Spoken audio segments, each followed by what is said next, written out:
નમસ્કાર.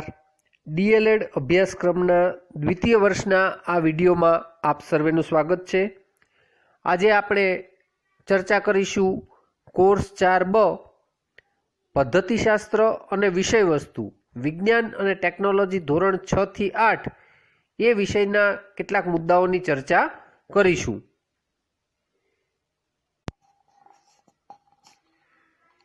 તાલીમાર્થી બહેનો, આજે આપણે આ વિડીયોમાં જે મુદ્દાની ચર્ચા કરવી છે એ છે મુદ્દા નંબર 3.3.3 વિજ્ઞાન શિક્ષણના સંસાધનો.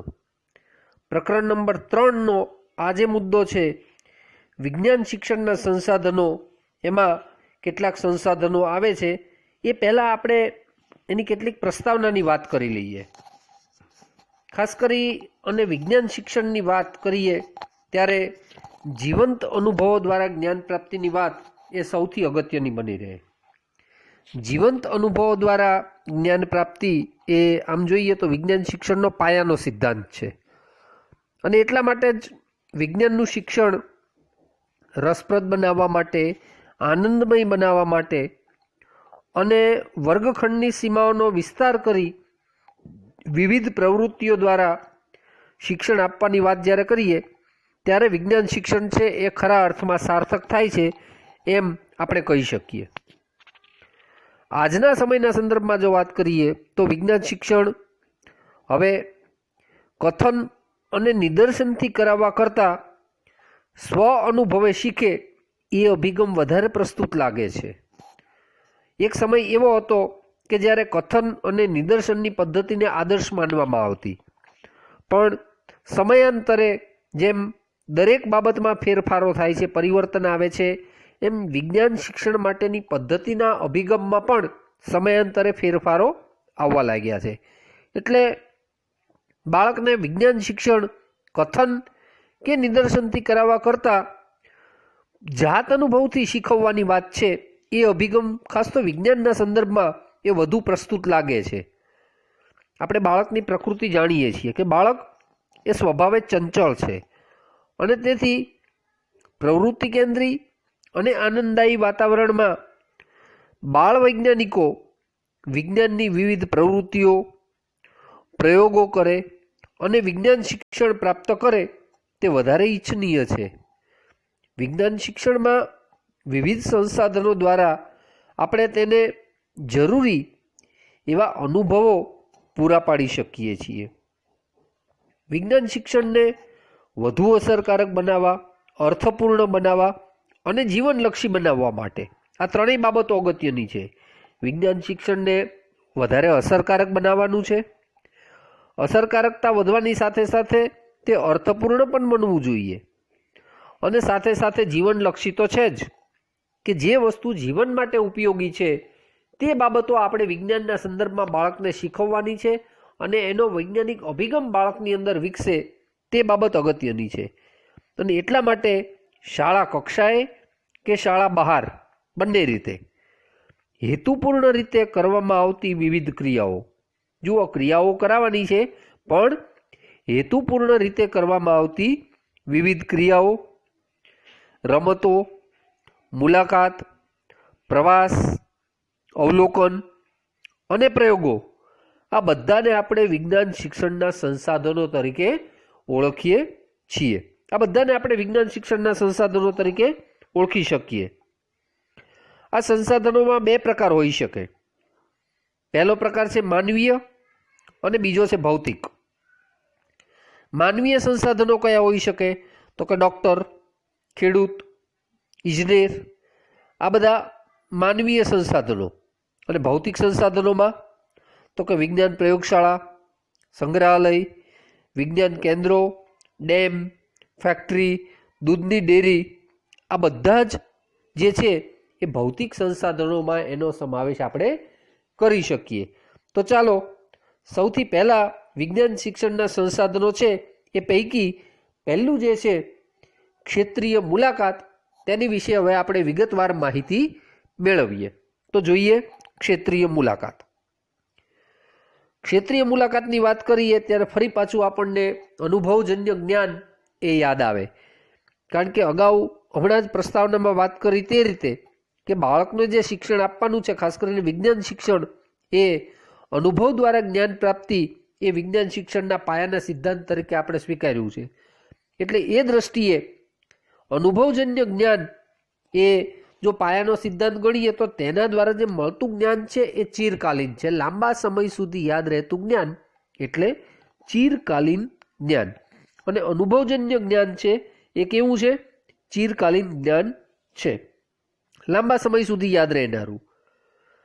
વિજ્ઞાન શિક્ષણ એ અનુભવજન્ય પ્રવૃત્તિ સાથે જોડાયેલું છે અને વિજ્ઞાન શિક્ષણના જે પ્રત્યક્ષ અનુભવો છે એ આપવા માટે વિદ્યાર્થીઓને ક્યારેક વર્ગખંડની બહાર પણ લઈ જવા પડે છે. ખાસ કરીને વિજ્ઞાન શિક્ષણની જ્યારે આપણે વાત કરીએ ત્યારે એ વસ્તુ સમજીએ કે વિજ્ઞાનનું દરેક જ્ઞાન એ બાળકને વર્ગખંડની અંદર રાખીને આપી શકાતું નથી. કારણ કે આપણે બાળકને અનુભવ દ્વારા જ્ઞાન આપવાની વાત કરીએ છીએ, અનુભવજન્ય જ્ઞાન આપવાની વાત કરીએ છીએ અને વાસ્તવિક જીવનના અનુભવો મેળવવા માટે તો વર્ગખંડની બહાર નીકળવું જ પડે. અને એટલા માટે બાળકોને આપણે વર્ગખંડની બહાર પણ ક્યારેક લઈ જવાના થાય. વર્ગખંડની બહાર લઈ જવાની વાત આવે એટલે વિદ્યાર્થીઓને કુદરતમાં વિહરવાની, કુદરતનું ઝીણવટભર્યું નિરીક્ષણ કરવાની અને સાથી મિત્રો સાથે મુક્ત ચર્ચા કરવાની તક પણ મળે. જો આ બધી જ બાબતો છે એ બાળકોને આનંદ આપનારી તો છે જ. કુદરતમાં વિહરવું કોને ન ગમે? પણ સાથે સાથે એ ગમા અણગમાની વાતની સાથે બાળકોને કુદરતમાં વિહરવાની સાથે જે ઝીણવટભર્યું અવલોકન કરવાની તક મળે, નિરીક્ષણ કરવાની તક મળે અને સાથે પોતાના જે સાથી મિત્રો છે, સહપાઠીઓ છે, તેમની સાથે મુક્ત ચર્ચા કરવાની તક પણ મળે છે, જે વર્ગખંડની અંદર ભાગ્યે જ જોવા મળે. વર્ગખંડમાં તો શિસ્તના જે માપદંડો છે એની હેઠળ બાળક પોતાના સહપાઠી સાથે સામાન્ય સંજોગોમાં વાતો કરી શકતો નથી. જ્યારે આ પરિસ્થિતિમાં એ પોતાના સહપાઠીઓ સાથે, પોતાના સાથી મિત્રો સાથે મુક્ત ચર્ચા કરી શકે છે અને એ પણ શિક્ષણ પ્રાપ્ત કરવાની પ્રક્રિયાના એક ભાગરૂપે, અનુભવ મેળવવાની પ્રક્રિયાના એક ભાગરૂપે. અને એટલા માટે જ વૈવિધ્યપૂર્ણ અનુભવોને લીધે જ્ઞાન સંપાદનની પ્રક્રિયા એ પ્રબળ બને છે અને વિજ્ઞાન શિક્ષણમાં વર્ગખંડની બહારના ઘણા સંસાધનો પૈકી પર્યટન એક મહત્વનું સંસાધન એ બની જાય છે. ક્ષેત્રીય મુલાકાત કોને કહીએ એની એક નાનકડી વ્યાખ્યા આપણે સમજી લઈએ તો કે વિદ્યાર્થીઓના જીવન અને સમાજ સાથે સંકળાયેલા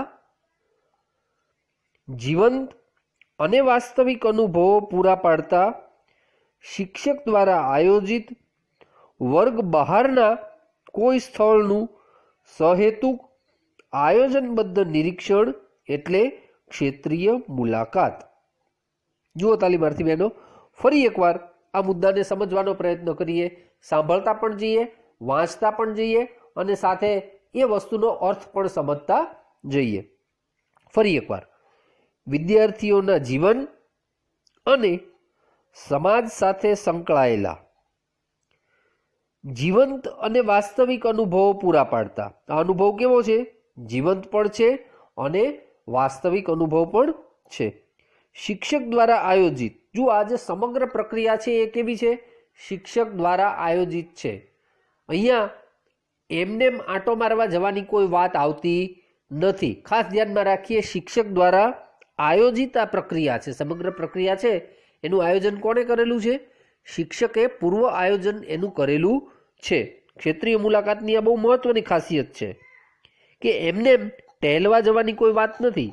શિક્ષક દ્વારા આયોજિત વર્ગ બહારના કોઈ એક સ્થળનું, આ સ્થળ કેવું છે? વર્ગખંડની બહાર આવેલા કોઈ એક સ્થળનું સહેતુક અને આયોજનબદ્ધ નિરીક્ષણ કરવાનું છે. પણ કેવી રીતે કરવાનું છે? તો કે હેતુપૂર્વક, સહેતુક નિરીક્ષણ કરવાનું છે અને આયોજનબદ્ધ રીતે. એનું પૂર્વ આયોજન અગાઉથી શિક્ષકે નિશ્ચિત કરેલું છે કે ક્યાં, કેવું, કઈ રીતે, કેટલા સમય માટે, કોની સાથે નિરીક્ષણ કરવાનું છે. આ બધી જ બાબતોનું આયોજન છે એ થયેલું છે. અને આવું નિરીક્ષણ એટલે ક્ષેત્રીય મુલાકાત. તો આ જે વાત હતી એ ક્ષેત્રીય મુલાકાતની. હવે ક્ષેત્રીય મુલાકાત છે એ ક્યાં યોજી શકાય? તો ક્ષેત્રીય મુલાકાત એ શાળાની નજીકના સ્થળોએ કોઈ પણ જગ્યાએ યોજી શકાય. કઈ કઈ જગ્યાએ યોજી શકાય? તો કે ગ્રામ્ય વિસ્તાર હોય તો પ્રાથમિક આરોગ્ય કેન્દ્ર, પોસ્ટ ઓફિસ, વાડી, ખેતર, બાગ, બગીચા, નર્સરી, આ બધાની મુલાકાત લઈ શકાય. જુઓ તમે અહીંયા જે મુદ્દાઓ આપણે પસંદ કર્યા છે, જે ઉદાહરણો પસંદ કર્યા છે, તે તમામ ઉદાહરણો છે એ ગ્રામ્ય વિસ્તારના બહુ જાણીતી સંસ્થાઓના ભૌતિક સંસાધનોના ઉદાહરણો છે. દાખલા તરીકે પ્રાથમિક આરોગ્ય કેન્દ્ર બહુ જાણીતું છે, પછી પોસ્ટ ઓફિસ છે, વાડી કે ખેતર હોઈ શકે, બાગ બગીચા હોઈ શકે, નર્સરી હોઈ શકે. તો આ બધામાં બાળક જ્યારે તેનું મુલાકાત કરે છે, સહેતુક નિરીક્ષણ કરે છે, ત્યારે એક ક્ષેત્રીય મુલાકાતનું સુંદર ઉદાહરણ છે એ બની શકે. આ ઉપરાંત શહેર વિસ્તારના ઉદાહરણોની વાત કરીએ તો શહેર વિસ્તારમાં કયા કયા સ્થળો હોઈ શકે? જેવા કે પાવર સ્ટેશન, આકાશવાણી કેન્દ્ર, પ્રાણી સંગ્રહાલય, વીજળી ઘર, થર્મલ પાવર સ્ટેશન, અણુ વિદ્યુત મથક, મોટા ડેમ, કારખાના, ફેક્ટરી, આ બધામાંથી કોઈક ને કોઈક સ્થળોની મુલાકાત છે એ શહેર વિસ્તારની અંદર જ્યારે આપણે બાળકને ક્ષેત્રીય મુલાકાતની વાત કરતા હોઈએ ત્યારે યોજી શકાય. તો આ થઈ શહેર અને ગ્રામ્ય બંને કક્ષાએ જ્યારે વિદ્યાર્થી અભ્યાસ કરતો હોય ત્યારે કેવા કેવા સ્થળોએ બાળકને મુલાકાત લેવા માટે લઈ જઈ શકાય ક્ષેત્ર મુલાકાતમાં, તેના ઉદાહરણોની આપણે વાત કરી. જરૂરી નથી, અહીંયા એ ઉલ્લેખ અગત્યનો છે કે જરૂરી નથી કે બધા જ સ્થળોની મુલાકાત લેવી, પણ આમાંથી વ્યવહારુ અનુકૂળતા અનુસાર, શિક્ષક કે શાળાની અનુકૂળતા અનુસાર, એ બાળકોની અનુકૂળતા અનુસાર એ મુલાકાત છે એ ગોઠવી શકાય. ત્યાર પછી મહત્વ, ક્ષેત્રીય મુલાકાતનું મહત્વ. તો એના મુદ્દાઓની થોડી ચર્ચા કરીએ આપણે. સૌથી પહેલા મહત્વની વાતમાં આવે ક્ષેત્રીય મુલાકાત દ્વારા વિદ્યાર્થી કુદરતી વાતાવરણથી પરિચિત થાય છે. જુઓ, ક્ષેત્રીય મુલાકાતના સંદર્ભમાં પહેલી જ વાત આપણે જે કરી તે કે બાળકને વર્ગની બહાર લઈ જવાની વાત છે. એટલે બાળક કુદરતી વાતાવરણથી પરિચિત થાય એ સૌથી પહેલું એનું મહત્વનું પાસું બને. બીજું એક મહત્વ એ છે કે વસ્તુને વાસ્તવિક સ્વરૂપમાં જોવાની તક મળે. કોઈ પણ બાબતને ચિત્ર સ્વરૂપે જોવી કે પાઠ્યપુસ્તકમાં વાંચવી એના બદલે એને વાસ્તવિક સ્વરૂપમાં જોવાની તક મળે એ બાળક માટે એક અમૂલ્ય લાહવો ગણાય. અને આવું જે જ્ઞાન છે એ અનુભવ દ્વારા મળતું હોવાને કારણે ચિરકાલીન જ્ઞાન પણ મળે. દાખલા તરીકે પાવર સ્ટેશન. તો પાવર સ્ટેશનનું ચિત્ર બતાવી અને પાવર સ્ટેશન વિશેની સમજ આપવા કરતાં બાળકને જો પાવર સ્ટેશનની મુલાકાત લઈ જવામાં આવે તો એ પોતાની જે મુલાકાત છે એને માટે યાદગાર સંભાળનું બની શકે. આવું જ દરેક ઉદાહરણો માટે લઈ શકાય. ત્રીજો એક ફાયદો એ છે, મહત્વ એ છે એનું કે ક્ષેત્રીય કાર્ય છે એ વર્ગ શિક્ષણની પરિપૂર્તિ કરે છે. જુઓ, અહીંયા વિજ્ઞાન શિક્ષણના સંદર્ભમાં જે વાત છે તે કે બાળકોને ઘણું બધું જ્ઞાન એ વર્ગખંડની અંદર મળે છે, પણ તમામ જ્ઞાન વર્ગખંડની અંદર મળી શકે એ બાબત વિજ્ઞાન શિક્ષણ માટે બહુ સુસંગત કે બંધ બેસતી લાગતી નથી. એટલે જે પૂર્તિરૂપ બાબત છે, પરિપૂર્તિ કરવાની જે વાત છે વર્ગ શિક્ષણ કાર્યની સાથે, એ આવા ક્ષેત્રીય મુલાકાતના માધ્યમ દ્વારા એ સુંદર રીતે ફલીભૂત થાય છે. આ ઉપરાંત વર્ગમાં થયેલી ચર્ચાની ચકાસણી કરવાની તક મળે છે. જુઓ, વર્ગમાં શિક્ષક છે એ વિદ્યાર્થીઓની સાથે શિક્ષણ કાર્યની ચર્ચા દરમિયાન ઘણી બધી બાબતોની ચર્ચા કરતા હોય છે, પણ વિદ્યાર્થી પક્ષે આવી ચર્ચાઓ દરમિયાન સ્વીકારવા સિવાય બીજો કોઈ મુદ્દો હોતો નથી. હા, ક્યારેક બાળકના મગજમાં શંકા ઉત્પન્ન થાય તો એની શંકાના સમાધાન માટે શિક્ષક સાથે પ્રશ્નોત્તરી કરે એ અલગ બાબત છે, પણ અંતે તો શિક્ષકે જે કંઈ કહ્યું હોય તે જ એને સ્વીકારવાનું થાય છે. અહીંયા બાળક પાસે આવી ચકાસણી કરવાની તક છે એ મળે છે. ઉદાહરણ તરીકે બાળકને વર્ગખંડમાં જ્યારે કોઈ વૃક્ષ, કોઈ ક્ષુપ કે કોઈ છોડ એના પર્ણો વિશેની માહિતી આપવામાં આવે કે પ્રકાંડ વિશેની જાણકારી બાળકને વર્ગખંડની અંદર આપવામાં આવે તો એ બાળક શિક્ષકની સૂચના કે ચિત્રો અનુસાર એની મદદથી એ શીખતો હોય છે.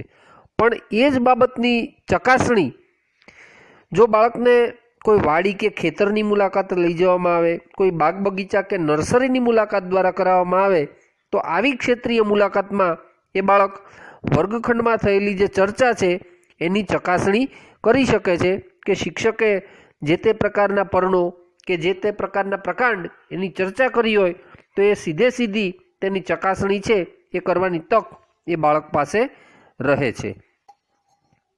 ત્યાર પછી વિદ્યાર્થીઓને ફરવા તથા જ્ઞાનમાં વૃદ્ધિ કરવા માટે પર્યટન એ દીવાદાંડી સમાન છે.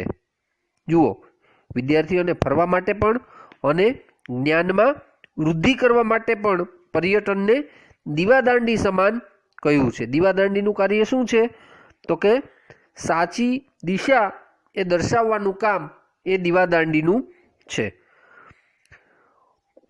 આ ઉપરાંત ક્ષેત્રીય મુલાકાતથી શિક્ષણ કાર્ય છે એ વધુ અસરકારક બને છે. કેમ અસરકારક બને?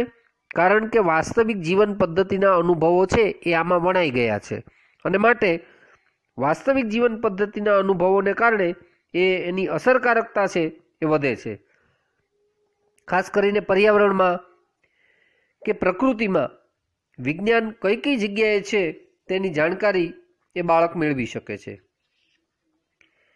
ક્ષેત્રીય મુલાકાતથી પ્રાપ્ત થતું જ્ઞાન એ સમજણ સાથેનું બને છે અને પરિણામે ચિરંજીવ એટલે કે લાંબા ગાળાનું પણ બને છે. આ જ્ઞાનમાં બાળકને ગોખવાની જરૂર રહેતી નથી કારણ કે બાળક સમજણ સાથે જ્ઞાન પ્રાપ્તિ કરે છે અને પરિણામે ચિરકાલીન લાંબા ગાળા સુધી યાદ રહેનારું એ જ્ઞાન બને છે.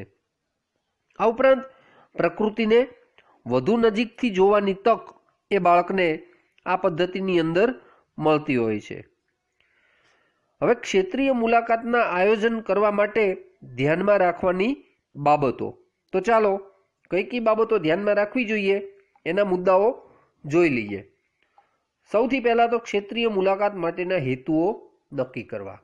તાલીમાર્થી બહેનો, કોઈ પણ કાર્ય એ સારી રીતે સંપન્ન ત્યારે જ થાય કે જ્યારે એના ચોક્કસ હેતુઓ એ પૂર્વ નિશ્ચિત કરવામાં આવ્યા હોય, અગાઉથી નિશ્ચિત કરેલા હોય ત્યારે. એ દ્રષ્ટિએ ક્ષેત્રીય મુલાકાત માટેના હેતુઓ પણ નક્કી કરવા જરૂરી બને છે, એનું આયોજન કરીએ ત્યારે. ત્યાર પછી જે સ્થળ નક્કી કરવાની વાત છે એ બીજા તબક્કે આવે છે. તો સ્થળ કેવું નક્કી કરવું? તો કે બાળકોની વય કક્ષા અનુસાર અને અધ્યયન નિષ્પત્તિને અનુરૂપ સ્થળ નક્કી કરવું. જુઓ, સ્થળ બે બાબતને ધ્યાનમાં રાખીને નક્કી કરવાનું છે. એક, બાળકોની વય કક્ષાને ધ્યાનમાં રાખીને કે બાળકની જે વય કક્ષા છે એને અનુરૂપ બાળક જે કાંઈ બાબતો જાણતો હોય અથવા એને જાણવા જોગ હોય એવી બાબતો એમાં વય કક્ષાને અનુરૂપ ધ્યાનમાં રાખવી જોઈએ શિક્ષકે. અને બીજું, એની અધ્યયન નિષ્પત્તિ એ ફલીભૂત થાય છે કે નહીં તેની બાબત પણ એમાં સાથે ધ્યાનમાં રાખી અને પછી સ્થળની પસંદગી છે એ કરવી જોઈએ. બીજી એક બાબત એ છે કે એનું શૈક્ષણિક મૂલ્ય વિચારવું. આ જે છે એ ક્ષેત્રીય મુલાકાત છે. આ કોઈ ફરવા જવાનું સ્થળ છે એ રીતે એને વિચારવું એ ભૂલ ભરેલું છે. અહીંયા કોઈ પણ સ્થળની મુલાકાત જ્યારે આપણે બાળકને કરાવીએ છીએ ત્યારે તેનું શૈક્ષણિક મૂલ્ય શું છે એ ખાસ ધ્યાનમાં રાખવું જોઈએ. ત્યારબાદ મુલાકાતના સ્થળના સંચાલકની પૂર્વ મંજૂરી લેવી. આ ખૂબ જ અગત્યની બાબત છે. દાખલા તરીકે આપણે પાવર સ્ટેશન જઈએ કે આકાશવાણી કેન્દ્ર જઈએ તો ત્યાં બાળકને સીધા લઈ જવાને બદલે અગાઉથી લેખિતમાં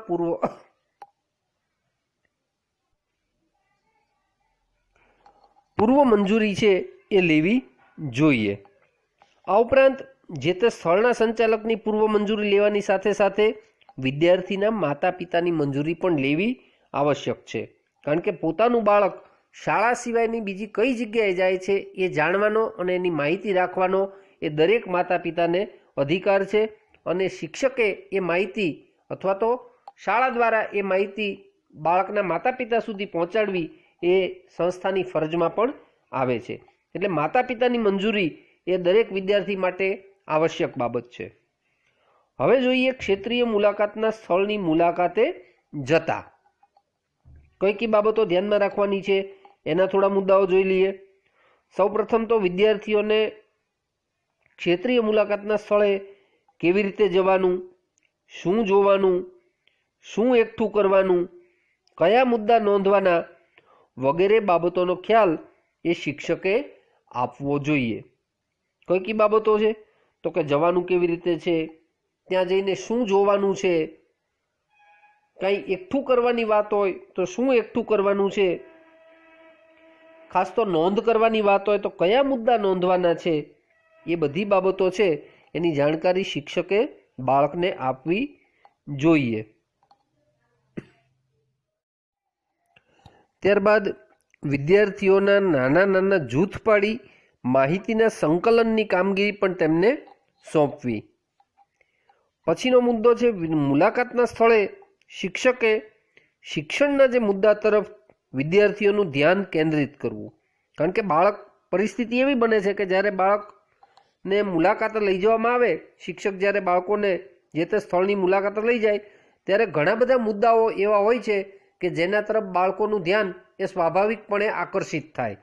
પણ એ બધા મુદ્દાઓની સાથે સાથે મુખ્ય જે મુદ્દો છે, શિક્ષણનો મુદ્દો છે, એ ચૂકાઈ ન જાય, એમાંથી ધ્યાન બીજે ન જતું રહે માટે જે શિક્ષણના મુદ્દાઓ છે તેની તરફ વિદ્યાર્થીઓનું ધ્યાન કેન્દ્રિત કરવું જોઈએ અને શિક્ષકે આ કામગીરી બહુ ધ્યાનપૂર્વક, સભાનતાપૂર્વક કરવાની છે. ત્યાર પછી છેલ્લો મુદ્દો છે આમાં મુલાકાતે જતી વખતે સ્થળ છોડતા પહેલાં. જ્યારે મુલાકાતનું સ્થળ છોડવાની વાત આવે ત્યારે માર્ગદર્શક હોય, ત્યાં કોઈ સંચાલક હોય કે જે વ્યવસ્થાપક હોય તેનો આભાર માનવો. આ એક પ્રકારનો શિષ્ટાચાર પણ છે અને આ શિક્ષણ પણ છે. શિષ્ટાચાર એટલે એ રીતે કે કોઈ પણ જ્યારે વ્યક્તિએ પોતાને મુલાકાત આપી હોય તો એની જ્યારે સ્થળ આપણે છોડીએ ત્યારે શિષ્ટાચાર ખાતર પણ તેના વ્યવસ્થાપક કે સંચાલકનો આભાર આપણે માનીએ. અને શિક્ષણની વાત એ રીતે કે શિક્ષકનું દરેક વર્તન છે એ બાળક ધ્યાનપૂર્વક અવલોકન કરતો હોય છે. એટલે બાળકને પણ એ વસ્તુનો ખ્યાલ આવે કે આપણે જ્યારે કોઈ સ્થળની મુલાકાત લઈ લીધા પછી એ સ્થળ છોડવાની વાત આવે ત્યારે આપણે પણ એ વ્યવસ્થાપકનો આભાર છે એ માનવો જોઈએ. એક સંસ્કાર છે, એક મૂલ્ય છે એ બાળકની અંદર પણ રોપાવવું જોઈએ. ક્ષેત્રીય મુલાકાતની જે વાત હતી એમાં આ મુદ્દો પણ ખૂબ જ અગત્યનો છે. હવે એની પછીનો જે મુદ્દો છે એ જોઈએ ક્ષેત્રીય મુલાકાત પછી. ક્ષેત્રીય મુલાકાત તો લઈ લીધી, પણ પછી શું તો કે હવે એ મુદ્દાઓ થોડા જોઈએ.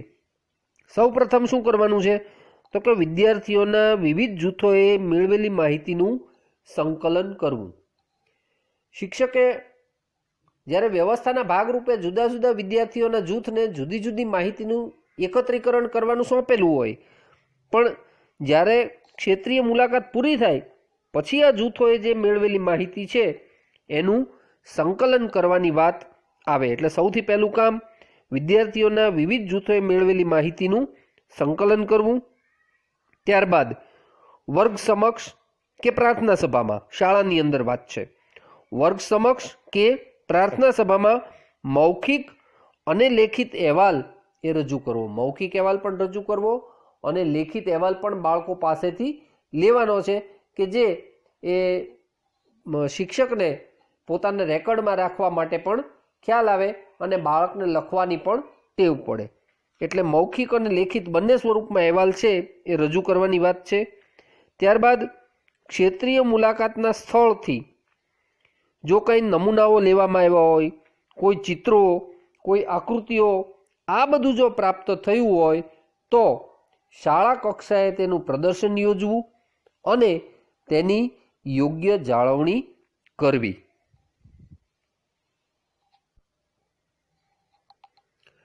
તો તાલીમાર્થી બહેનો, આજના આ વિડીયોમાં આપણે મુદ્દા નંબર 3.3.3 વિજ્ઞાન શિક્ષણના સંસાધનો એની વિશે માહિતી મેળવી.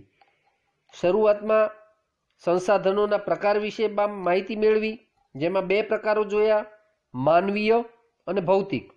જેમાં માનવીય સંસાધનોમાં ડૉક્ટર, ખેડૂત, ઇજનેર આ બધાનો સમાવેશ થાય, અને ભૌતિક સંસાધનોમાં વિજ્ઞાનની પ્રયોગશાળા છે, સંસાધનો છે, વિજ્ઞાન કેન્દ્રો છે, ક્ષેત્રીય મુલાકાતો છે, આ બધાની આપણે વાત કરી. એમાં આજના આ વિડીયોની અંદર આપણે ક્ષેત્રીય મુલાકાત કોને કહેવાય એ મુદ્દાની ચર્ચા કરી. એમાં ક્ષેત્રીય મુલાકાતની વ્યાખ્યા વિશે વાત કરી. ગ્રામ્ય કક્ષાએ અને શહેરી કક્ષાએ ક્ષેત્રીય મુલાકાત કયા કયા સ્થળોની યોજી શકાય તેના ઉદાહરણોની આપણે વિગતવાર ચર્ચા કરી. ત્યારબાદ જે મુદ્દો જોયો એ ક્ષેત્રીય મુલાકાતનું મહત્વ. ક્ષેત્રીય મુલાકાતનું શું મહત્વ છે એ વિદ્યાર્થીઓના સંદર્ભમાં અને વિદ્યાર્થીઓના વિકાસના સંદર્ભમાં બંને રીતે એ મહત્વ શું છે એની આપણે જુદા જુદા મુદ્દાઓ દ્વારા ચર્ચા કરી. આપણે એ પણ અનુભવ્યું કે બાળક વર્ગખંડમાં જે કાંઈ શીખે છે એના જ્ઞાનની પરિપૂર્તિ એ ક્ષેત્રીય મુલાકાત દ્વારા થાય છે, અને વર્ગમાં થયેલી ચર્ચાઓની ચકાસણી પણ બાળક ક્ષેત્રીય મુલાકાત દ્વારા કરી શકે છે.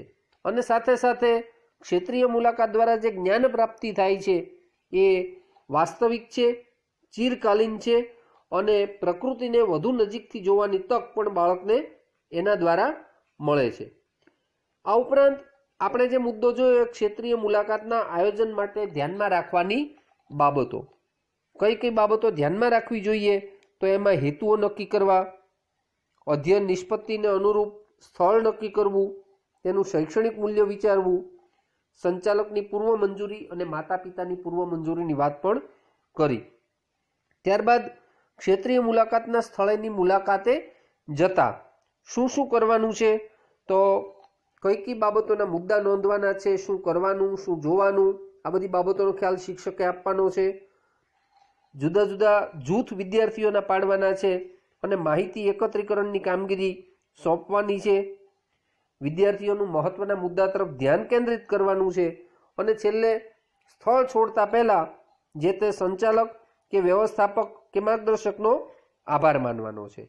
અને છેલ્લો મુદ્દો જોયો ક્ષેત્રીય મુલાકાત પછી જે કરવાનું છે તે આવેલી માહિતીનું સંકલન કરવું, અહેવાલ લેખિત કે મૌખિક સ્વરૂપમાં, અને જો કોઈ નમૂનાઓ, ચિત્રો, આકૃતિઓ આ બધું પ્રાપ્ત થયું હોય તો શાળા કક્ષાએ તેનું પ્રદર્શન કરવું અને તેની યોગ્ય જાળવણી કરવી.